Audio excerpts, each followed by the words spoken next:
Hello everyone, welcome to Global Government News. Today is July 12th, 2010, and I'm Darko. I'm going to be covering some possible false flag terrorist attacks that may be coming soon.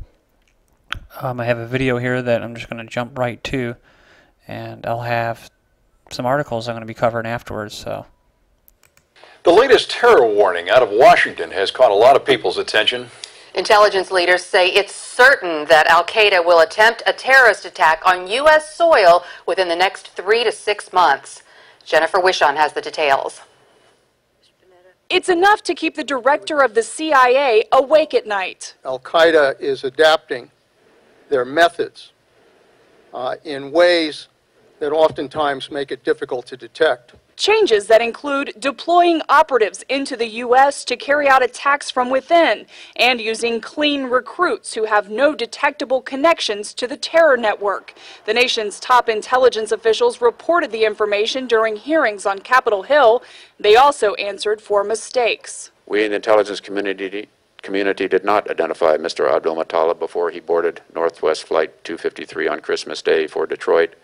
We should have. Hours before the hearing, it was leaked to the press that the so-called underwear bomber was cooperating with authorities after meeting with members of his family. And some Republicans today accuse the Obama administration of playing politics with national security intelligence. So there you go. There's the director of the CIA, Leon Panetta.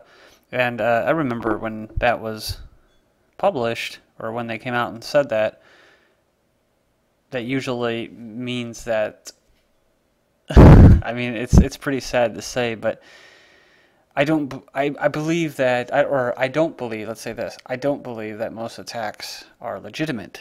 Most terrorist attacks are legitimate.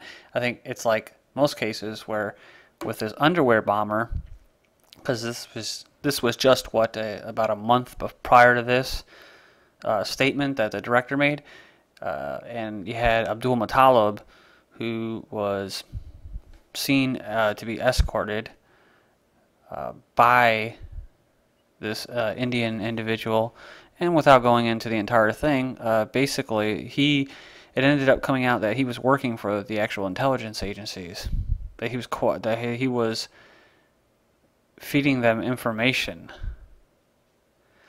Abdulmutullab was, and that they let him on there without a passport. So basically, he was working for the CIA. So I don't really buy most of this crap with false flag terrorism, and quite frankly, it pisses me off because all of these measures that are taken, such as spying, and now they're setting up a new terrorist network, tracking network. I mean, dude, that's all going to be for regular people who eventually, when the times get really, really, really freaking bad and the economy collapses, or it gets close to, or there's a war going on and a man-made virus spreading, people are going to start wanting to use and exercise their rights, which is free speech and their right to defend themselves. And they're also going to want their privacy, right? So, but all these things are going to be waived in the name of fighting terrorism. So they can search you, they can, like I said, tap your phone, go through your bank accounts, which you already do, your emails and all that. But it'll be harder to own a firearm, even though the Supreme Court just said that you have the right. But let's just cut it off right there. And let's blitz through some of these other articles that I mentioned earlier. This one is Norway Al-Qaeda arrest 3 suspected in terrorist bomb plot, and this is all over the media right now. It says 3 suspected Al-Qaeda members were arrested Thursday in a Norwegian bomb plot linked to the same terrorist planners behind thwarted schemes to blow up New York's subway and a British shopping mall. The alleged Norwegian plot underscored changing Al-Qaeda tactics in the decade since the 9/11 attacks. It was said to involve powerful peroxide bombs similar to the one aimed for detonation in New York and Manchester. And it's like this, the director said that, yeah, they're changing their tactics. They're they're kind of unknown, right? They're under the radar. They're not part of anything. Yeah, but it's because they're working for intelligence agencies. That's why. all three, or they're being groomed or handled or whatever. All three plans were organized by Salih al-Somali, Al-Qaeda's former chief of external operations, who had been in charge of plotting attacks worldwide. Norwegian and U.S. officials believe al-Somali was killed in a CIA drone airstrike last year. And it says, but officials say the three plots have been set in motion by the time of his death. It says they're becoming more decentralized since 9/11. Says they're focusing on smaller level attacks. Don't require the intricate planning that it took to hijack the airplanes and fly them into the buildings in New York. Well, that's because they probably got help, right? They got help to fly those buildings, and they were trained by the U.S. in the U.S. It's come on now. That's because, to be honest, they can't carry out these attacks, right? And the reason that we don't have attacks carried out in the U.S. is not because all of this Nazi fascist bullshit is so effective. It's because there isn't a real threat. People aren't trying to attack us because we're free. And if you believe that, I'm sorry, I have some land in California for you. That's not why that stuff happens.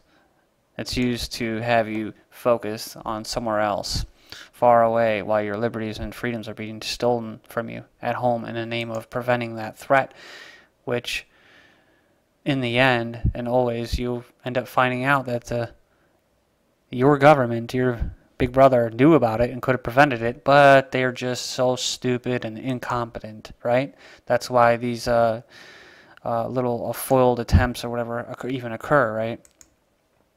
Now, they're very smart, and they're not all scheming together, but the people that are at the top, like this director and the director of that, they know what's going on, and they understand the real threat.